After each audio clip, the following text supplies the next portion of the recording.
Hi, welcome to Her Time Now. I'm Lil and I'm glad that you could join me again today. Today I wanted to share with you my top 10 tips to thrive and survive after menopause, because for me, menopause has presented its own set of challenges. So I wanted to share my top 10 best tips that have worked for me. With saying that, I strongly suggest and recommend that you consult your medical professional before trying any of these. If you're not sure about something, or just consulting with your medical professional to make sure that none of these things that I'm sharing that you may consider trying will contraindicate with anything that you're doing currently. So that's my disclaimer. So my number one is sleep.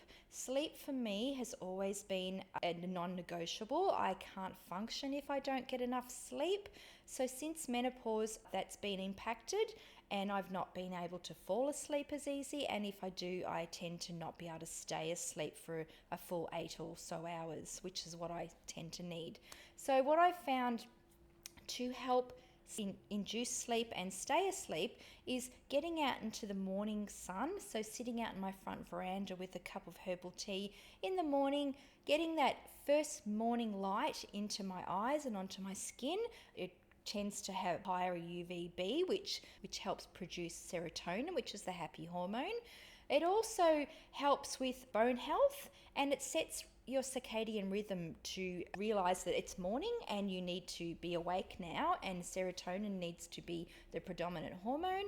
And then at the end of the day, it also sets the scene for the melatonin to do its thing. So number one is getting out into the morning sunlight. Now, also for sleep, I tend to find that having a cool shower just before bed really helps me relax. It sounds a little bit counterintuitive that a cool shower would not stimulate you, but it doesn't. It seems to have the opposite effect. There is lots of research supporting that theory. So for me, a cool shower before bed. When I get out of the shower, I will rub a good quality magnesium cream or oil into the soft areas of my skin, so between the thighs, under my arms, under my breasts. It helps with restless legs, joint aches and pains, and it also helps induce sleep and helps you stay asleep. So a good quality magnesium cream or oil, or a magnesium bath. And the other thing for sleep is no screens, so no blue light before bed. If I have any blue light before I try to go to sleep, I just can't sleep. I harp at my kids all the time about this and it drives them mad, but the blue light inhibits the production of melatonin, which is your sleep hormone. So when the sun starts to go down and it starts to become twilight, I dim my lights, I have some other candles going or some soft lighting, and the melatonin rises, which is your sleepy hormone. So no screen time for me. If I do need to be on my phone, which I don't, but if I think I need to be on my phone at night, I'll put the red color filter on my screen, which isn't very appealing to look at, but it just stops that blue light. So number one is sleep. My number two is exercise, which has always been a struggle for me. I've not enjoyed exercise. I've not done it, generally speaking, throughout my life. I used to like swimming. I still like swimming. I used to run.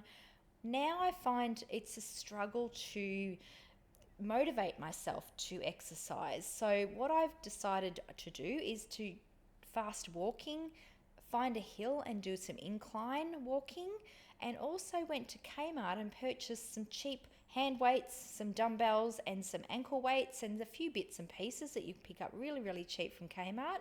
And just sit at night in my pajamas watching Netflix or YouTube or whatever I'm watching and doing some weight resistance training. So just getting on the floor, doing a few stretches. So at least I'm doing something. It's probably not ideal and I could improve on it, but for me it's something. And as I said, exercise has always just been a struggle to be motivated. People have said to me, if you just go to the gym once you go for so many times, you become addicted. I've never become addicted to the gym, and I don't think I'm going to. So for me, fast walking, finding a hill, or just doing some hand weights and leg weights in front of the TV at night in my pajamas is what I do. Number three is finding a good functional medicine doctor to work with. Functional medicine doctors are generally GPs that have gone on to do further studies. They really focus on the root cause of ailments and illnesses, and they also focus on prevention. So instead of waiting until I get sick with an ailment, I've decided to work with a functional medicine doctor so I can get my baseline really healthy as I can have it, so hopefully I don't get sick. Number 4 is vitamin D. So getting a good dose of sunlight on as much of your exposed skin as you can.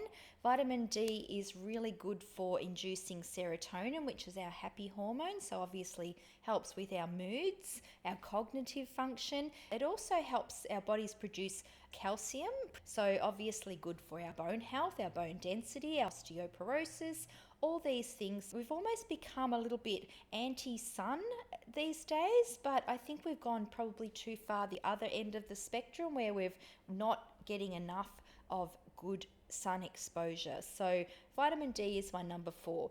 My number 5 is Celtic sea salt in the morning in warm water. So warm salt water in the morning. Sea salt contains 84 trace minerals, so magnesium, selenium, manganese, potassium, a plethora of vitamins and minerals, macro and micro minerals, that our cells are so void of in a lot of cases, because even if we're eating a healthy diet, the food that we're eating, it comes from soils that are so devoid of these micro and macro minerals that we're deficient, so which can then lead to illnesses and ailments. So Celtic sea salt gives you a good dose of your macro and micro minerals.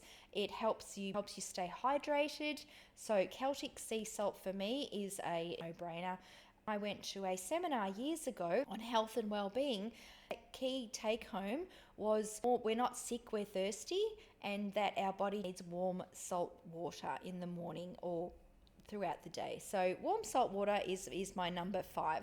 My number 6 is my myotherapist, Ali, who is just an absolute godsend, because so sitting at a computer for 8 hours a day, aches and pains in my neck, in my shoulders, in my back, she just fixes me. She's just an absolute genius. So Ali actually introduced me to the concept of fascia. Our body is held together by fascia. Our fascia, as we get older, it becomes stiff and rigid because of the reduction in collagen and the reduction in estrogen.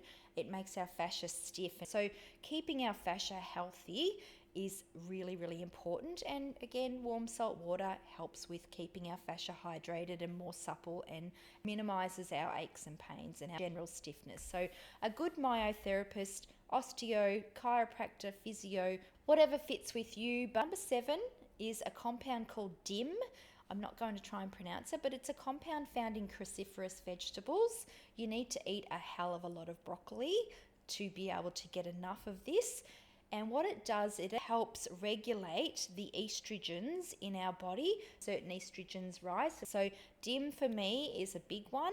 I've just not long found out about DIM, and I'd really encourage you to talk to your medical professional on what the benefits of DIM are and do some research yourself. But for me, that's my number 7. My number 8 is omega-3, a good quality omega-3 for a number of reasons. Skin health, anti-inflammatory. As we get older, the estrogen that decreases causes the inflammation in our body to go up. So most chronic illnesses are caused by inflammation, as we're starting to learn. So the omega-3 helps douse the inflammation. So if we have less inflammation in our body, we generally tend to be healthier. It also helps with cognitive function. It helps with our mood. It helps keep our skin supple. It helps keep us hydrated. So a really good quality omega-3.